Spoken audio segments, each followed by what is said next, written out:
Dans le développement de projets data, tu entendras de plus en plus parler de gouvernance des données. Je t'explique aujourd'hui de quoi il s'agit. Pour circuler en voiture, en ville ou à la campagne, il faut respecter le code de la route.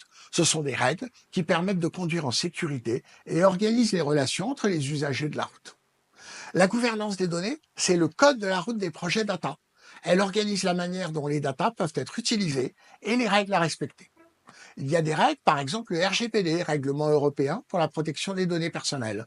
Je ne peux pas collecter, stocker et utiliser des données personnelles n'importe comment.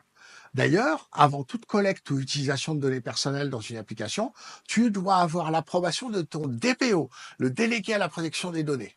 Toute entreprise en a un, même la tienne. Renseigne-toi pour ne pas faire d'erreurs qui pourraient te coûter très cher. Si tu travailles dans la banque, l'assurance, la distribution ou bien d'autres secteurs, il y a d'autres règles de conformité à suivre. On parle de compliance en utilisant le terme anglo-saxon.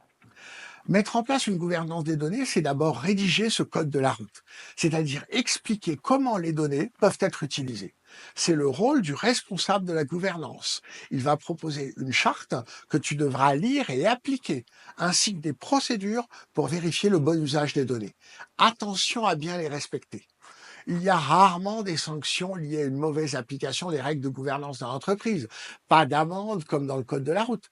Mais si tu te fais repérer comme celui qui ne respecte pas les procédures, tu ne feras clairement pas carrière dans ta boîte. Et puis, c'est tout simplement du bon sens. Respecter la gouvernance, c'est respecter les données et ceux qui les ont fournies. Imagine un instant une ville où il n'y aurait pas de code de la route. Les accidents augmenteraient et personne ne se sentirait en sécurité. Concrètement, la gouvernance des données passe par la mise en place d'outils dans 3 domaines. La connaissance, la qualité et la conformité. Et nous verrons cela en détail dans la prochaine vidéo.